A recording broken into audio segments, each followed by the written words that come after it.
Hello, it's me, Beardychiel, better known as John Glenn, and you can find me here on YouTube.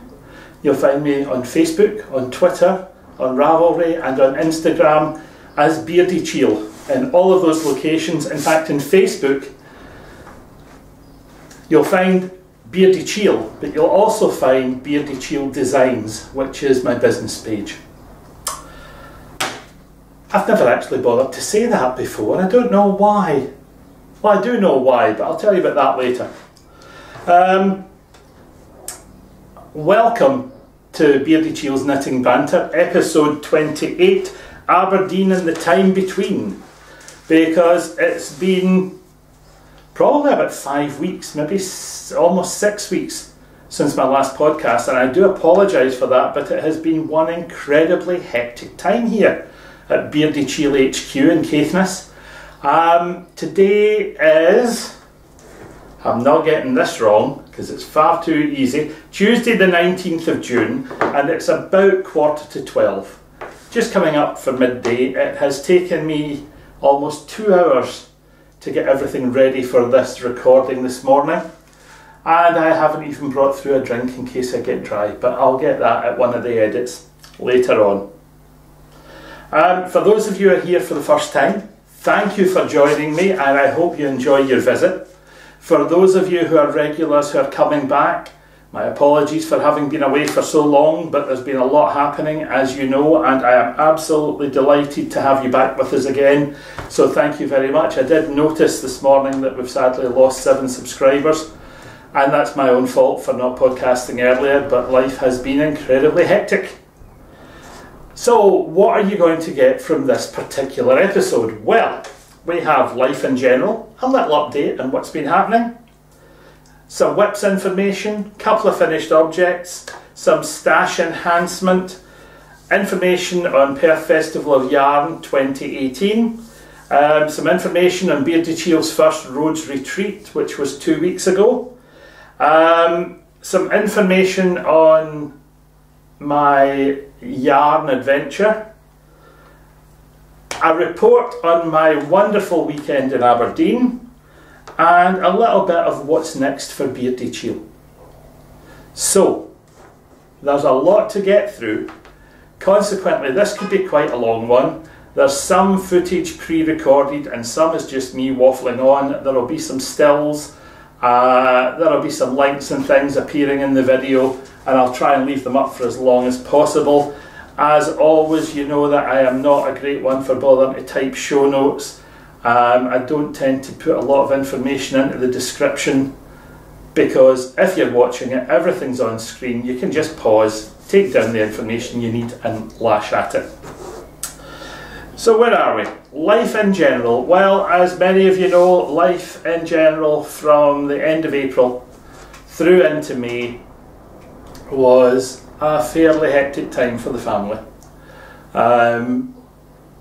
My son's partner Louise sadly passed away, and he had to come to terms with that, as did his 2 little boys.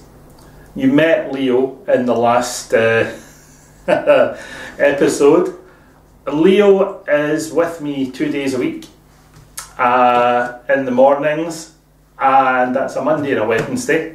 He spends his Tuesday and his Thursday with his Nana Carol, and on a Friday he's with Dad, because that is the plan that Alistair has. He started his phased return to work, and I'm really, really proud of that young man. The way he has dealt with a life-changing situation, the way he's prioritised making everything as close to normal day to day for those 2 adorable little lumps sorry, has been quite inspiring. I cannot say, as a dad you're proud of your kids. It goes without saying, you tend to be proud of your children. But this has let me see him in a completely different light, and I couldn't be I just swell up when I think about it. I'm just so happy. So he has established a lovely new routine. Everything is ticking over. I won't say everything is ticking over absolutely perfectly, because some days are good and some days are bad, but everything is ticking over well. That's the important thing. Janet's at work as usual. We've had our 10 days in Rhodes, 7 days for the retreat. We arrived a day early, stayed 2 days later to sort of tidy up any loose ends, and that all seemed to run smoothly. Before that, just the first weekend into May, I was in Aberdeen at Wool for You teaching for a weekend, which I told you in the last podcast, and there's a report on that later in this episode. I've got a couple of finished objects. One, because I wanted some throwaway knitting one night. Two, because they were prototypes that were developed for the classes that I was teaching at Wool for You. I've got some whips. I've got 1, 2, 3, 4 whips with me. There is a fifth one which I'm not going to show you yet because it's part of a pattern collection I'm working on, and I want to get 2 or 3 items finished before I do a reveal on them, and I am really excited.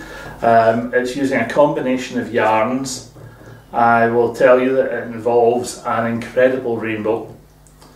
Involves a technique which I have never seen used before. Maybe people don't like the idea of the technique. I'll find out when I try to market it. And maybe it's because nobody else has actually thought of using that particular technique in that way before. I'll wait and see. I don't mind. I've really enjoyed working on the shawl part of the collection.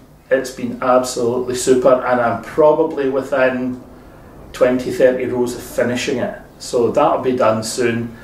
And I'm in two minds as to whether or not to publish that on its own, or to wait until I've got that and 2 of the other objects that I had planned finished before I publicise it. Hard to decide sometimes. I've got some stash enhancement. Boy, do I have some stash enhancement for you. I've got some information on Perth Festival of Yarn 18, as I said, Rhodes. An update on where I've got to with my adventure into sending off fleece for spinning at a mill. And a little information on what's next, what's coming next for Beardychiel over the summer. So, without any further ado, let's go on with life in general. You've had a little bit, you've heard about my new child-minding times on a Monday and a Wednesday. What else have I been up to? Well, since I last spoke to you, I've done 2 lectures here in Caithness for branches of the SWI or SWRI, or WRI or SWRI, depending on how you like your branch to be called. So I have recently spoken to the ladies in Castletown and in Beardychiel and in Dunnet, and they have been absolutely super. Every single visit has been great fun. They all seem to have enjoyed hearing Beardychiel's story and seeing some of the shawls. In one, I managed to keep the story trimmed down and had time to fit in a Tunisian crochet tutorial for them, which was good fun. And the other 2, we ran out of time because of questions and other things, and had to force myself to, the local midges here. Anyone who lives in Scotland knows that midges are like tiny little mosquito type beasties who bite you. You don't even notice them coming, they're so small. The first thing you realise is that you're itching, and then the bumps start to appear. And the midges were in the garden yesterday when I was out with Leo, and I got, of course, as always, t-shirt, short sleeves, I got chewed. So no, as I was about to say, I had to endure SWRI hospitality, tea and cakes and biscuits, and there isn't an SWRI branch you go to where you don't think they're trying to feed the 5,000. The amount that they produce in hospitality every time is phenomenal. And a couple of them I've been asked to judge competitions for them. Sometimes cooking, sometimes making, crafting competitions. It's been great fun. And that has really been good. Quite difficult to judge some of these things. But thoroughly enjoyable. I'm back on the oohs again, oohs and ahs. I said years ago I would try and stop doing that, and I still haven't managed to perfect it. I will try harder. These groups of ladies are absolutely fantastic. The work that they do, supporting their own little group and raising some money for charity and supporting charitable causes around the county, is really quite phenomenal. And ladies, you deserve a round of applause, and I'm happy to give it to you. You're doing a wonderful job. Please keep it up. So that was a couple of nights which I was delighted to give up. As each one comes around and I'm putting my boxes of shawls and things into the car, Janet says, "Oh good, the TV's mine again, bye," and leaves me to it. What else has fitted into life in general? There's not been an awful lot else. Just adjusting to this new weekly routine. And I'm delighted that we've adjusted to it, and it seems to be ticking over well so far. We're only 2 or 3 weeks into Alistair being back at work, so this is good. He's very sensibly chosen a phased return. He's not tried to start working a full week instantly. He's really focused on making sure that the childcare is right for Ruben and Leo. And he says, "We will get by. No matter what we have to do, we will get by, but I'm not going to make any shortcuts. They have to have everything right for supporting them." And he's quite right. He's absolutely right. What parent wouldn't want that to happen? So his employers have been absolutely fantastic, and I commend them. Well done. The amount of support that they have provided has been phenomenal. Friends, employers, other local groups that he is a member of have been an immense support to him through this difficult time, and it's amazingly appreciated. So thanks all. That's life in general.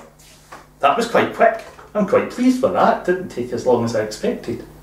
What I'm going to do is I'm going to count myself out, count myself back in. I'm going to go and get a drink of some lemon and lime or something, because I have a terrible thirst. Back in a sec. Look, I'm back already. I had some, strangely enough, sitting by my chair. Yes, simple mix of lemon and lime. Nothing too exotic today. Right, so where do we begin? Works in progress. Why not? It's a nice simple place to start. What will we start with? Oh, let's start here. This is a little bit of a 2-colour brioche scarf or shawl pattern that I'm developing. It's just using up bits of sock yarns that are left over, and the 2 sock yarns that are involved in this are Warrior by Cosmic Strings and The Last of My Magma Worm by Otherworldly Yarns, and I am having a wonderful time putting them together. The basic shaping for this is based around the increasing that I use for my scarf design, just applying it to a central panel of just some fans and some simple bud patterning on the two wings, and it's not long started. It's on 3.5mm highas, and it's the short ones because they're part of the kit I got at Christmas, and they're probably on what, a sort of 60cm cable. Yeah, they're made up to about 60cm cable at the moment. Absolutely fine. Knitting away slowly. It's an in-between time pick up, do a couple of rows project, keep a note of what you're doing, because the increases and the pattern are fixed number of repeats between each set of increases, and just because it's a 3-stitch pattern on the wings, it's really easy to maintain that and keep it working nicely. The way these two yarns are complementing one another is absolutely stunning. We've got reds, purples, blacks, whites, yellows, ochres, oranges. There's amazing pops of colour in the warrior, which is offsetting the magma worm absolutely beautifully. I am really pleased with that. So that's number one. Number two, bog standard, nice and straightforward toe up sock. It's on 2.25mm bamboos, 72 stitch sock, and it's, for me, it's just some knickknacks sock yarn. Is it knickknacks? Kinghole knickknacks, I think.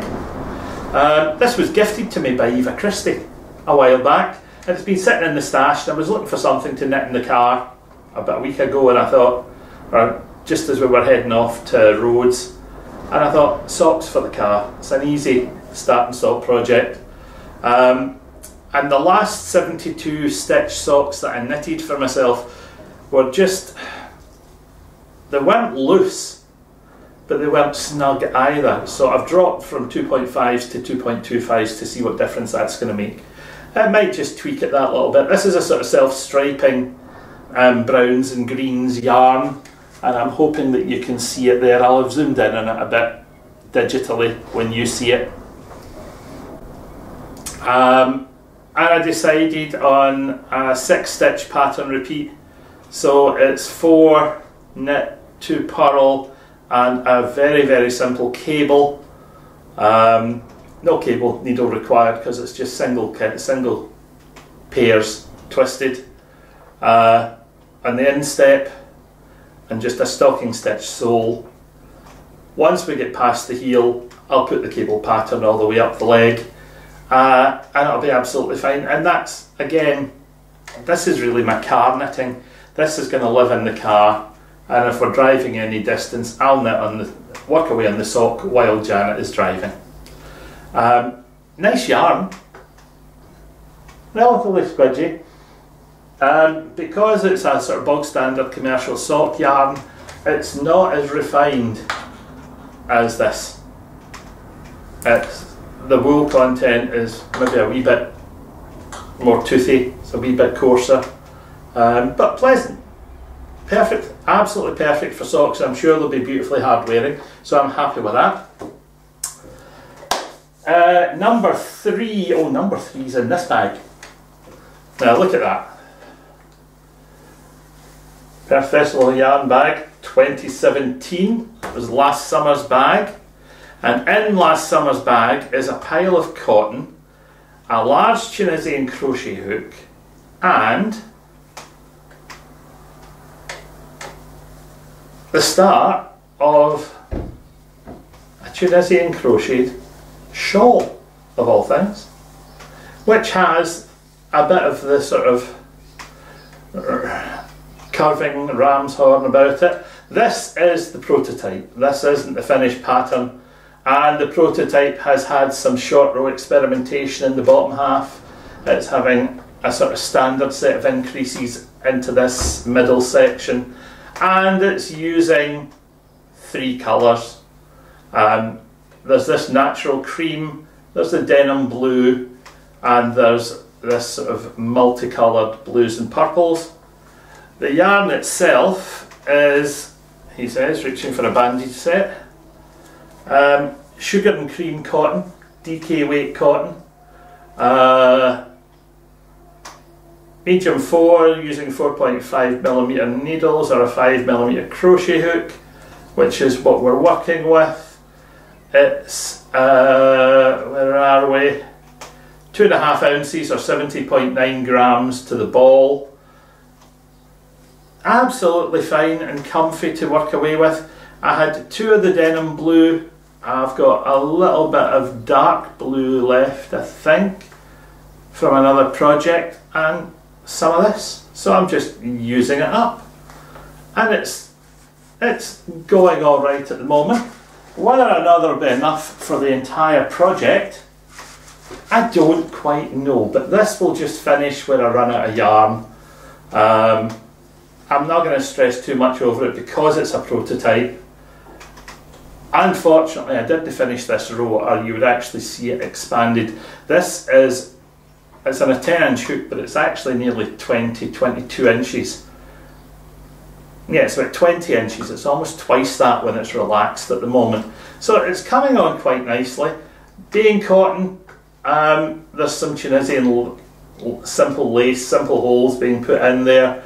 There's some crossover stitches, some Tunisian knit stitch, looks like stocking stitch. And I'm just experimenting with textures. Why am I making it? Whilst I was in Aberdeen and I was teaching the Tunisian crochet class, we were talking about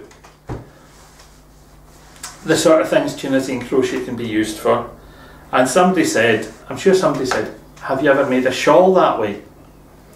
And because I was teaching the shawl design class the same day, I didn't have, sorry, because I was teaching the shawl design class the next day, I had all of the materials with me. And I said, you know, I've never actually thought about it, but there's no reason why you shouldn't. And when I got back to the hotel that night, I was chatting to Janet and I said, do you know something? I've got some scrap cotton with me. I think I'm going to give it a bash. And I'll just choose one of the shapes that I use regularly when I'm working on shawls. And we'll choose one that's only got shaping at the 2 outside edges to make life easy. And just go for it and see what happens. And because I'd knitted the shawls known as Helios Wing and Horn of Goat last year, I thought, I wonder if that shape, with some of its short rows, would work. What I've discovered is the short row shaping makes the Tunisian crochet turn too quickly. It creates too big a curve for what I was trying to achieve. So I've gone back to just the simplest of increases and decreases as part of the shaping, and a simple 5-row repeat. 5 rows of Tunisian crochet is giving me sort of 2-inch bands of colour, which is fine for a prototype, absolutely fine. It could be done single coloured, just with the changes of texture. It may be that 3 textures is too much and only 2 are needed. That's why you prototype, that's why you do a practice shawl. Once I've finished this, I will then write up what the finished version is going to be. It will be test crocheted by somebody, and then I'll publish it. I've spent some time working in Stitch Mastery, creating the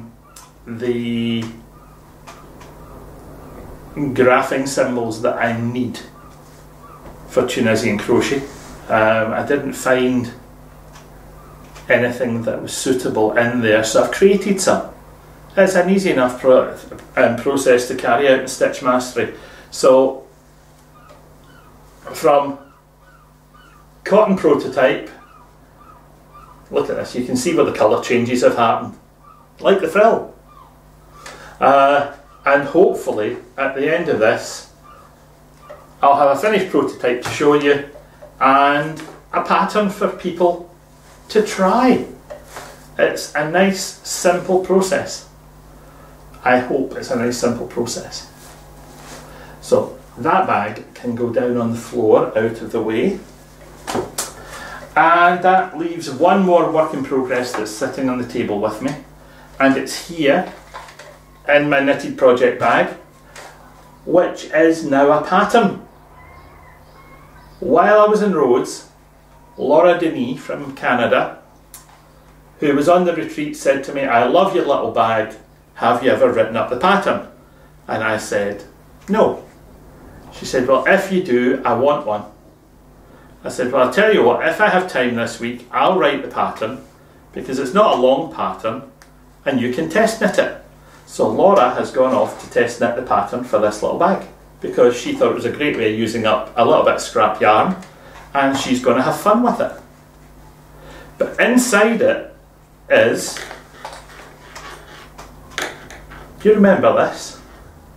This is a hank of jade green cotton, which I bought in Rhodes a year ago. And I brought it home, put it in a stash, and I couldn't decide what I wanted to do with it. But I remembered in Rhodes last year, working with cotton while I was on holiday, or with bamboo while I was on holiday, was really comfy. So I thought, that's not a bad thing to do. And about 6 months ago, one of my regulars said to me, "John, I've been looking at your pattern, the Comet Shawl, and I'm wondering, I don't want to knit it in Aran, I don't want to knit it in DK, I want to knit it in fingering weight or something lighter. Is there a fingering weight version?" And I said, "There isn't, but I will work on it at some point." Well, this is really thin. It's like a 3-ply yarn. It's very, very light. It's slightly heavier than a lace weight. And when I went and looked at the pattern, because I hadn't read it for a while, and I thought, do you know something? I think I could do that. I haven't knitted it for a couple of years. It was published. It was first knitted 3-4 years ago. And then it was written up and published just over 2 years ago. And I thought, right, when I wrote it, I wrote 2 versions of it.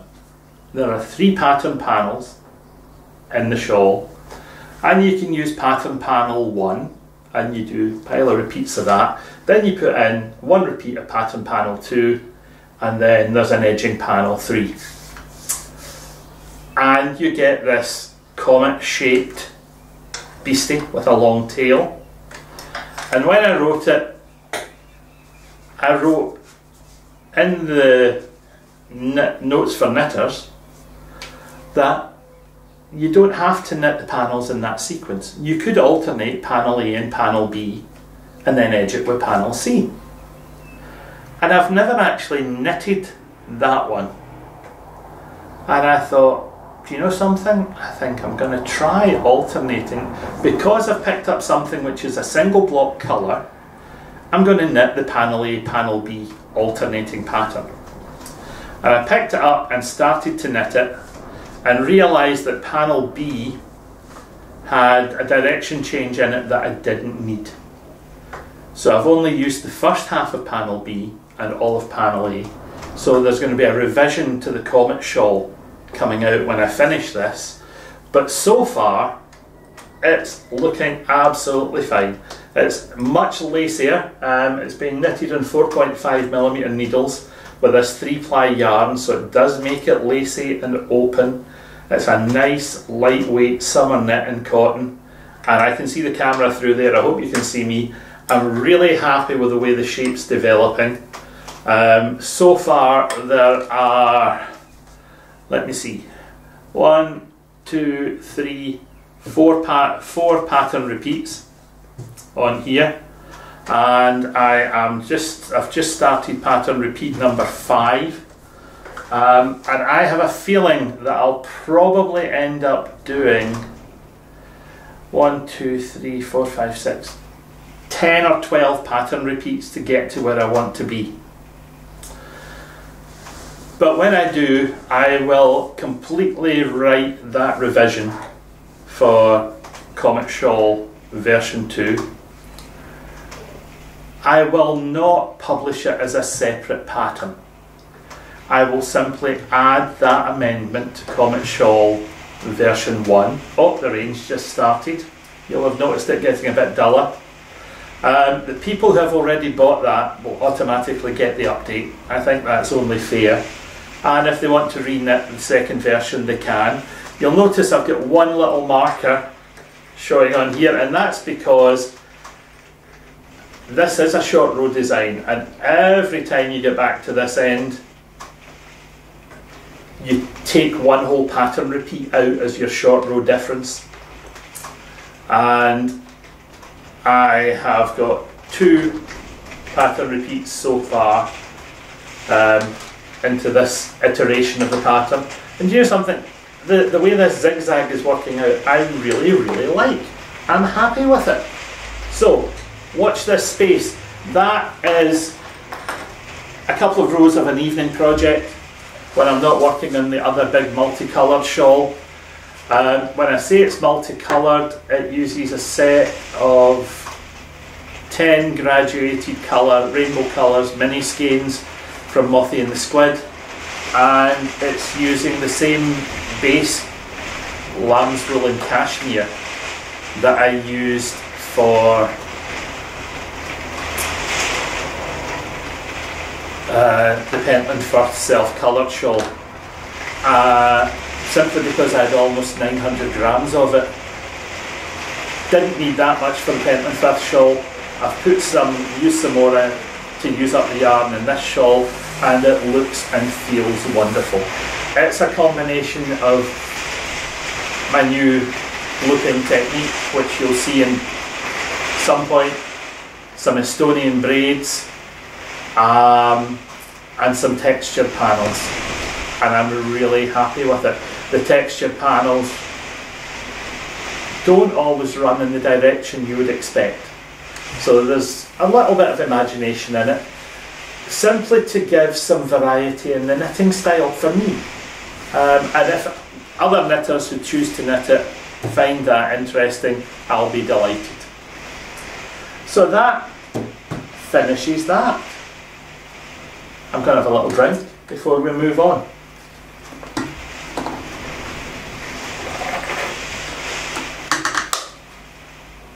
I have to say, I love the combination of flavours in lemon and lime. It's just one of those wonderful things. It's 12:14 at the moment. I am going to pause here because I know that Whips is done. I'm going to mark my little notebook reminders pad of where I've stopped.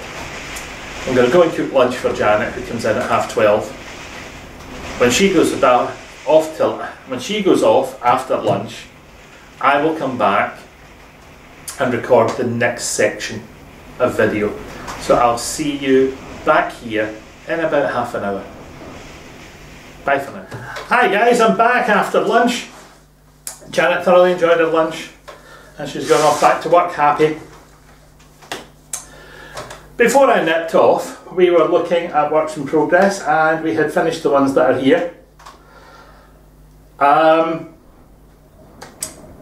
Now, the next thing for me is, there's one thing I haven't actually written down here, and that is my next cast-ons. Now, the next cast-ons will come at the end of the stash bit, because there are a couple of things which I have planned for myself. So, finished objects. There are 3 finished objects sitting with me today. The first one is a little brioche beanie, and this little brioche beanie came about because I was looking for something to fill a couple of hours one night, and I thought, let's do a baby hat, let's do a tiny little bonnet. So one little brioche sort of vine pattern beanie. I've forgotten how many pattern repeats were on it. 1, 2, 3. 1, 2, 3. Yeah, I think it's 3 pattern repeats. Big enough to take both my hands. So it's leftover scrap sock yarn again. The one on the inside is from Easy Knitter, and it's leftovers from socks that I was knitting for myself. The grey on the outside is just grey lamb's wool from Kincraig Fabrics, 4-ply, and it's a fine, nice and simple little impromptu beanie. Haven't decided who it's going to be given to yet, or whether it's just going to be a sample sitting in the bag, but we will wait and see. It was fun. Filled a couple of hours one night just because I was wanting a change in what I had been knitting. The next one is a 2-colour brioche beanie, but this 2-colour brioche beanie is in my size. And this beanie is the Aberdeen beanie, and it's called the Aberdeen beanie because this is the pattern that I built up based on the techniques that I was going to be teaching in the Aberdeen Introduction to 2-Colour Brioche class. So it's straight 2-colour brioche, a simple increase, some left leaning and some right leaning decreases, and that's all that goes into the hat. This is knitted in the same cotton that I was using for the shawl prototype. And why is it knitted in cotton? Because that just happened to come to hand when I went to my stash. I thought, that's a nice colour contrast, we will use that. So it was a fun knit, again, an evening's work, but as far as the folk at class were concerned, it ended up for them as part of the class handout. On one side you get the pattern written longhand, and on the back there's one single pattern repeat charted.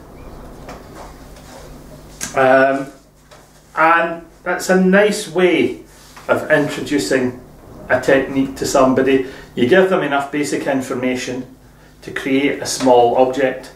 You give them an outline pattern, and I discovered with this particular outline pattern at that tension size that I could get what I wanted from 1, 2, 3, 4, 5 pattern repeats. 4 pattern repeats. My brain has gone. My brain has completely gone numb. I can't count to 4.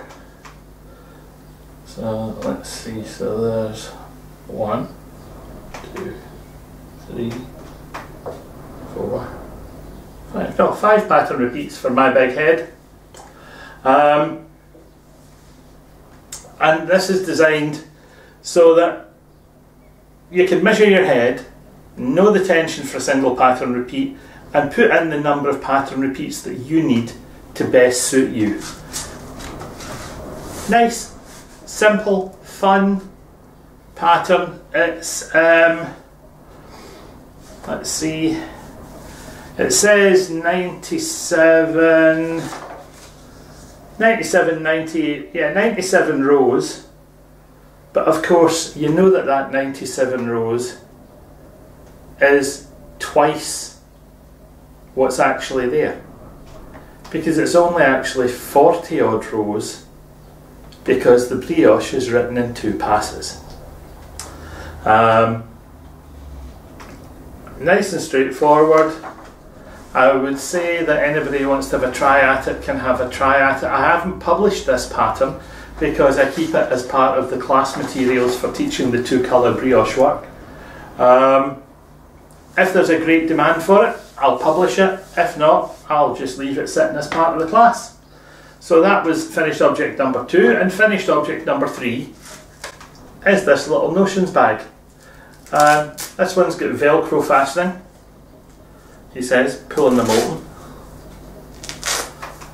That's just some Velcro dots. It's a Tunisian crocheted notions pouch, and this was the pattern that was used for the Tunisian crochet class, which was taught in Rhodes and in Aberdeen.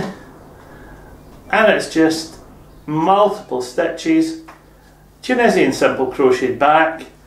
You make a big long rectangle with a slightly tapered top end, fold it at the halfway points, crochet together or stitch up the sides, whatever you fancy.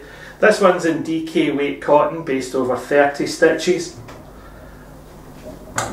There's a version of the same thing done in Aran on 25 stitches. This one's got a couple of press studs, simply because I get a cheap packet of press studs from Lidl's, and a gun for fitting them. Brilliant fun. The people who took the course thoroughly enjoyed it. The time went by so quickly on both occasions, and there is some footage of both that'll come up slightly later. Now, that finishes the finished objects. Gosh, that was quick. Not a lot in it really. One of the reasons for that is I've been spending a lot of development time on this pattern collection that I'm working on, and it's a nice straightforward collection for me. I've enjoyed working on it. It's fun, so why not just enjoy it? Before lunch it was raining. The sun is now splitting the heavens here. It's boilingly hot. So that finishes that bit. Why don't we do another bit of nitty bit? Will we do another bit of nitty, or will we go off and do the Aberdeen footage? Oh no, let's get the nitty stuff out of the way first, and then we'll do the other bits. Stash enhancement. There have been a couple of bits of stash enhancement. First bit of stash enhancement is me picking up odds and ends. If you remember, I said at the end of, oh pardon me, my midgie bite's getting really quite itchy. At the end of the video, 2 videos ago, about the Easter trip to Dornoch, I had said I'd stopped off on the way home and put together the last of the yarn that I wanted to use for my Winterfjell cardigan or sweater. Here it is all together. Oh, that one's unravelled a little bit. 3, 4, 500 grams of that bit, and 200 grams. So I've got a light, a mid, and what I want is a dark for the body for what I'm doing. The dark is dark, it's almost a brown black, black brown, but the black brown has got flecks of red, yellow, blue, orange. It's a lovely multi-flecked yarn, which will pick up the colours that are the other 2 colours for the yoke. It's all DK weight. 2 lots from Cosmic Strings, as you can see. Blue Ocean was the first one and Sea Salt was the other. And the sort of the repeat of the really deep navy fleck in both, I thought would tie those nicely together. It'll tie in with the dark blue flecks in that one and give me an interesting body. Ellie Skandier has been absolutely wonderful with offering help with doing the mathematics for what I want. When I bought it, of course, I picked up another freebie courtesy of Pat and Sean, thanks to King Craig Fabrics. The last two tote bags that we had, Janet and I had them with us EYF and gave them away. And when we were talking to Pat, we said, we've given them away. One's gone to Orkney and one's gone to, I couldn't remember where the other one went, I think it went overseas. She laughed and she went, right, well, here's 2 replacements, see what advertising you can do with those. Typical Pat. Generous and smiley and cheery and all sorts of things. So that was fun. I'm looking forward to casting that on because I'm not a great wearer of sweaters as such, but I do like cardigans. I do like something I can slide on and off. I'm not a great fan of long sleeves, as you know, so I might create something with a sort of half sleeve. Since it's coming into winter, I might actually do a long sleeve, but I don't want a tight sleeve, that's for sure. We'll see how it goes. Haven't quite decided yet. I know it's going to have to be split up the front, so that's going to be involving some steeking, and that's fine. When I steek it, what kind of fastenings do I want for it? Do I want buttons? Do I want hooks and eyes? Do I want a zip? I haven't decided yet. I'll see nearer the time. It'll be absolutely fine. So that's one set of stash put away, ready for a future cast on. Eva Christie phoned me before Rhodes and said, John, can you speak to one of my vendors who is needing some yarn reviewed? And I said, oh, she said, and I thought, you're the perfect person to review it. So I dropped an email to Ellie Stokeld, the person in question, and she phoned me back and said, thank you for emailing so quickly, that's wonderful. This is what I'm trying to achieve. And she told me about her history of keeping sheep, she told me about her flock, why she keeps that particular breed. I think she's got between 400 and 600 Dalton bordered Leicesters, and she keeps them because they have a nice long staple, because they're lovely animals to look after, and she keeps them for their entire life expectancy. They get clipped once a year. She shows them, and I believe she does act as a she does sort of buy and sell the breed simply because she loves the animals. And because all that fleece comes off the animals, something has to happen to it, and she's been sending it off to mills and having it processed. But oops, I've dropped a shade card. Hang on a second.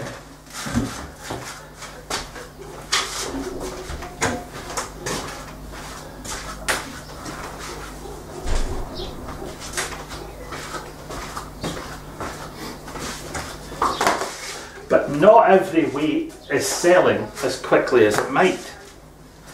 So she was looking for a little bit of advice on, from a designer's perspective, as to what's useful, what it might be used for, how to market it.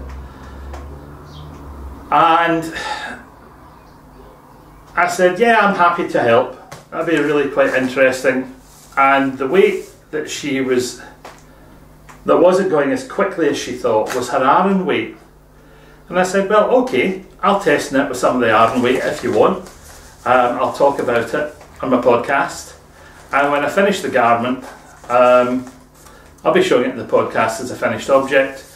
I'll keep a copy of whatever I decide to put into the pattern, and I'll send you copies. You can use that to help if you wish. And she said, oh good, well let me send you some yarn so you can evaluate it. And I said, that's great. I said, what I'll do is, if it's Aran, I'll go for a small cardigan or sweater for one of the small grandsons. So, sort of 24, 26 inch chest. It's not going to take much more than 150 to 200 grams maximum. She said, well, just choose a colour and I'll send it to you. And I said, well, what I would like is for you to choose a colour. I said, for me it's probably best something which is neutral, because it'll show the pattern better. And she said, all right. So we agreed on this one, right? And the colour is called Mount Grace. and it's somewhere between a cream and an oatmeal. It's a lovely, lovely shade. And I have to say, the yarn, let's see, 175 metres to the 100 grams. It's a lovely squishy yarn. It's not got a massive tooth to it. It seems absolutely fine. Worsted spun, beautifully produced in Yorkshire in England, and it's a really, really nice yarn, and I'm looking forward to casting this on. So this is the cast on that's planned when I finish the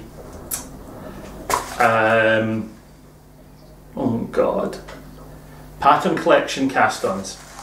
So when the big shawl is finished, this will be cast on along with the sock part of that collection. But this woman is really, really nice. She also sent me, although I didn't need it, just to have a play with, 100 grams of the shade that they called Simmer Water, which is a lovely, lovely navy blue in her DK, and it's really nice. It feels wonderful. I haven't decided what that's going to go into yet. That might just have to go away for a little while. I have a feeling that is going to be matched with something natural and go into a pair of mittens, because I've been promising myself a cast on of some of Scandia's mitten patterns. But no, she wasn't finished. Also in the package was this set of 5 20-gram minis. Ushy Pink, Billsdale, Roseberry Topping, Kringle Moor and Sheep. And I'm guessing that Sheep is the natural. These are her 4-ply.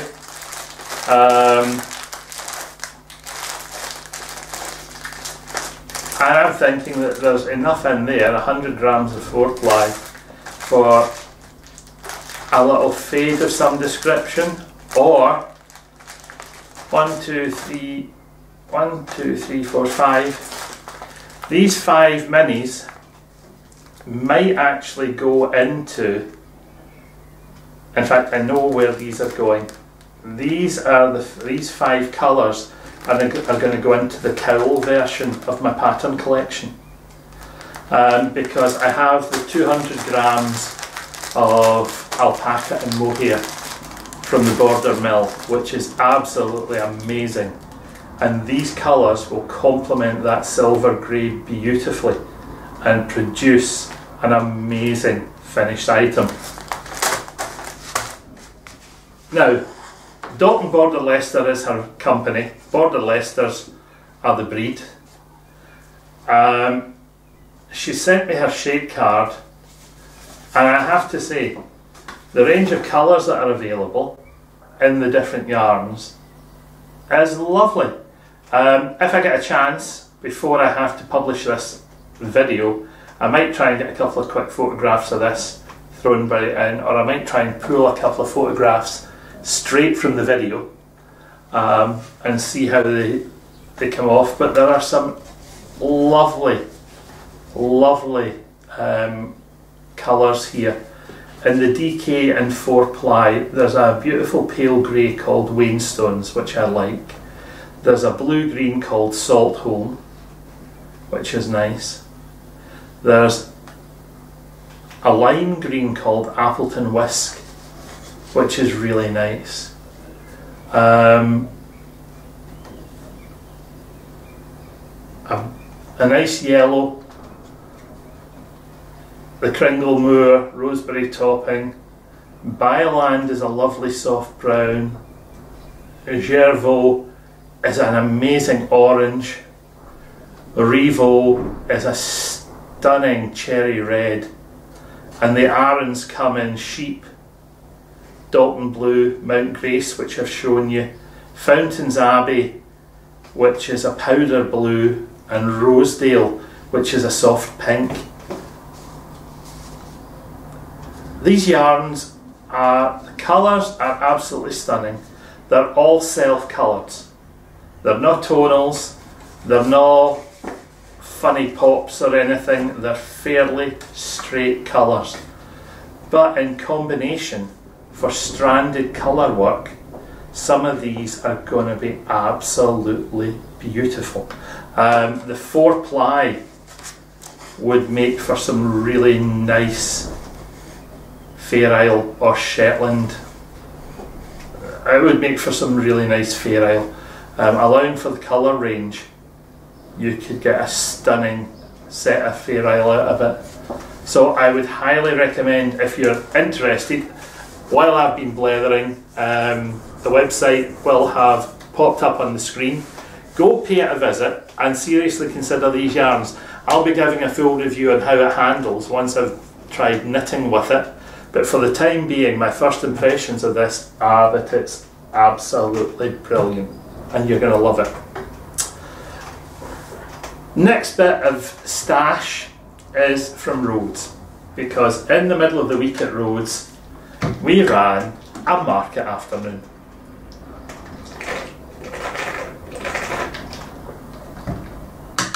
Rhodes Retreat Marketplace, and in the Rhodes Retreat Marketplace, well, we had a couple of indie dyers with us. We had Carola Cass from Other Worldly Yarns, we had Lise Condis from Trailese.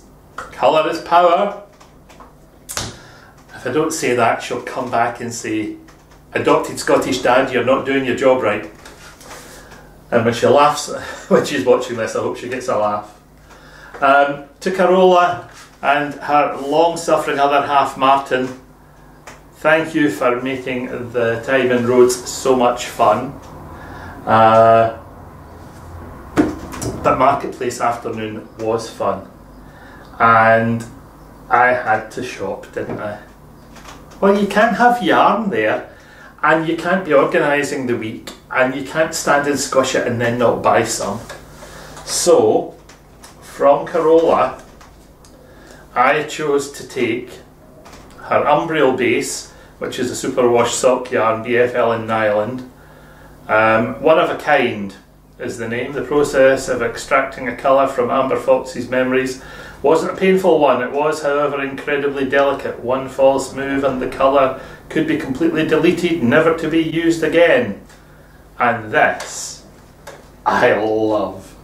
There's turquoises, there's greens, there's browns, there's pinks, there's purples, there's all sorts of things in there. There's some umbers, there's some mustardy colours. It's lovely. It's a really nice base. The bases that Carola has chosen for her yarns all work really, really well. This is going to become a pair of socks. I think this is going to knit up into a really stunning pair of socks, and it's going to be for me. I've given up knitting socks for other people, unless it's maybe a special pair for Christmas or something occasionally, but I fancy having that for myself. Now, my friend Lise Condis,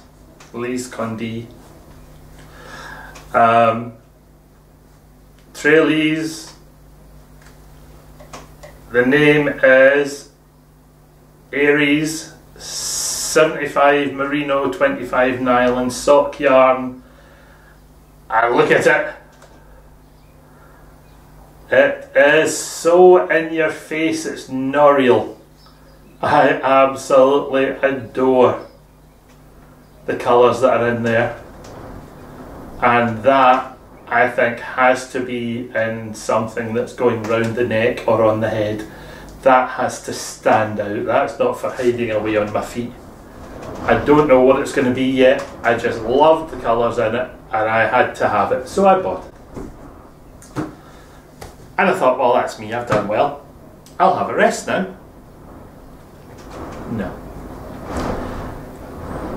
Not only did we have indie dyers there, we had Eleni from Manacori Creations. And Eleni makes project bags. And I saw this one. There was another one that was a Harry Potter project bag, which was really, really nice. And I thought, oh, I could have that. And that was a great idea until Janet decided she liked the Harry Potter bag, so she would like it. So I bought it as a present for Janet. And then I saw this one with the little lights on it, and I thought, do you know something, I quite fancy that for myself. It's got a lovely grey lining, and it hasn't got anything in it at the moment because it was packed flat in the bottom of my case. And Eleni's bags are lovely. The sort of denim blue at the bottom, contrasting with that upper, is a really nice size of bag. I'm really happy with it. But Eleni and Carola had been chatting online because of the International Virtual Knit Nights, and they decided they would get together and they would produce a collaborative, commemorative set. So the umbrial base of BFL in nylon produces the colour Naiad. This is the yarn Naiad, and this is the complementary matched bag. Now the colours that are in Naiad are also the colours that are in the top of the bag, and they work really, really nicely together. It's a slightly smaller bag, but it's going to be a good size for getting a pair of socks or a small scarf in. I'm happy with that. Absolutely gorgeous, lined in yellow and white, which is nice. I like that. The yarn to go with it is absolutely super as well, and I like that. So they're in there happily together. Haven't decided what the yarn's going to be yet. But I still have my skein of Unbulk from earlier in the year from Carola, and some of the colours are the same, and I'm wondering if I can find a third skein to go with it, or to contrast between the two, if I might manage something. Oh no, my nose suddenly got itchy there. Somebody will be talking about me, and not in a good way. Just what I can come up with, so watch this space. Now, the next bit of stash enhancement I'm going to have to leave the table for a couple of minutes, because while I was out shopping on Saturday, my friend Jennifer and her husband Douglas came in to visit. Douglas is an amazing horticulturalist, and he had been growing some mini cucumbers for me for pickling.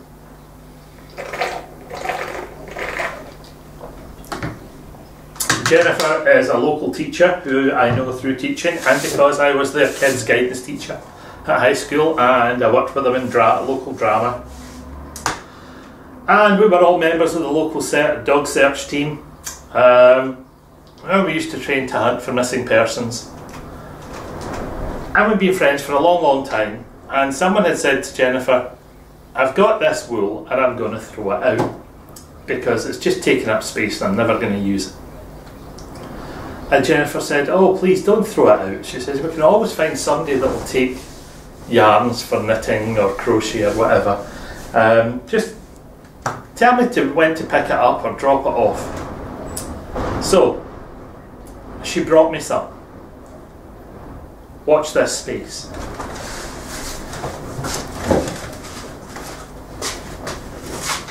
I am back, and beside me is what Jennifer and Douglas dropped off.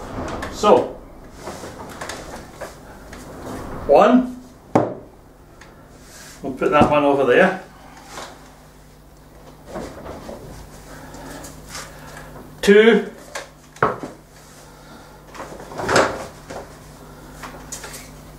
three,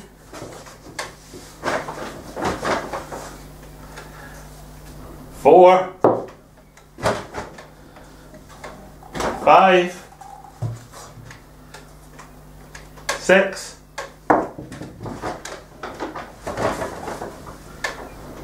seven,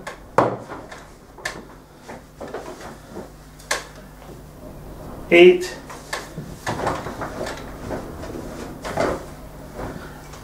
9, 10,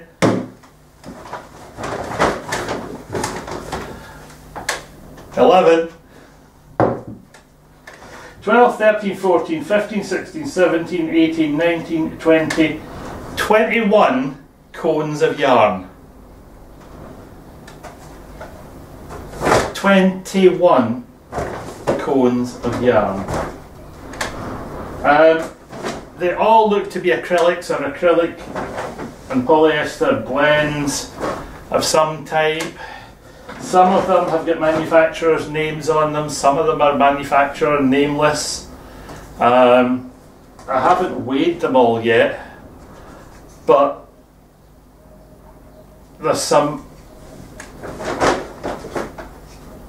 amazing yarn there. Now, you know that I am incredibly wary of synthetics and synthetics finding their way into the water table and things, and it's been doing my conscience a bit.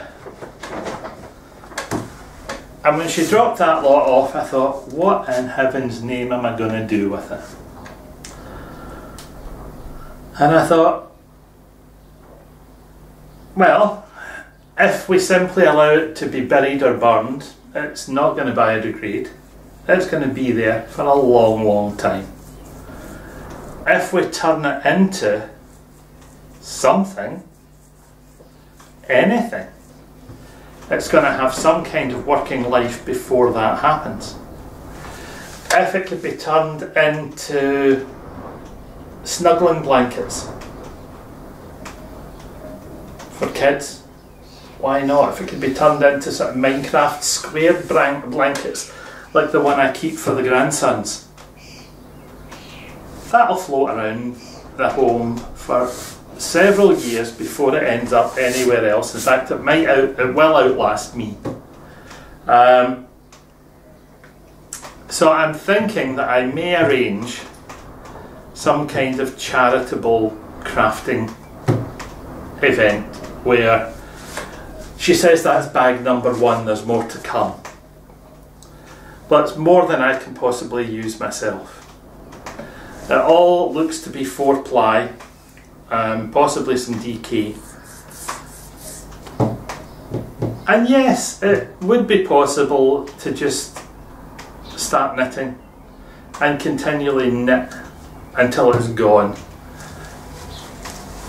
I don't know that that is going to solve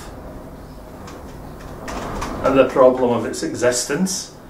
It's already been turned into yarn, so to just bin it for the sake of getting rid of it seems a heck of a waste of something whose carbon footprint has already had quite an impact. So it has to pay its way in some way. I don't know what it's going to be yet. I don't know how I'm going to organise it or what I'm going to organise, whether it's a weekend of getting knitters and crocheters together at a coffee morning to knit comfort squares for babies. I don't know.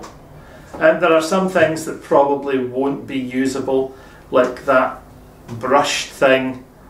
It'll probably become part of some brioche hats or something, just to make some fluffy baby hats. But thank you, Jennifer, and thank you, Douglas, for thinking of me, and I will do my best to find a home, or to find a use that's going to make that really useful. Now that does finish stash enhancement. That's not quite true. I did pick up some Debbie Bliss when I was in Aberdeen. But it has been tidied up and put away by my wonderful assistant Janet, and I can't find it. So when she comes in from work tonight, I'll ask her where it's gone. And we'll maybe think about using that at some point as well. So that's that bit. Well, hello. I have taken a break from editing because I suddenly realised that this episode is getting on for 2 and a bit, almost 3 hours long. And that's way too much to put in a single episode. So it's going to be in 2 parts. This is the end of part 1. And part 2 will be with you shortly. Watch for the upload. See you soon.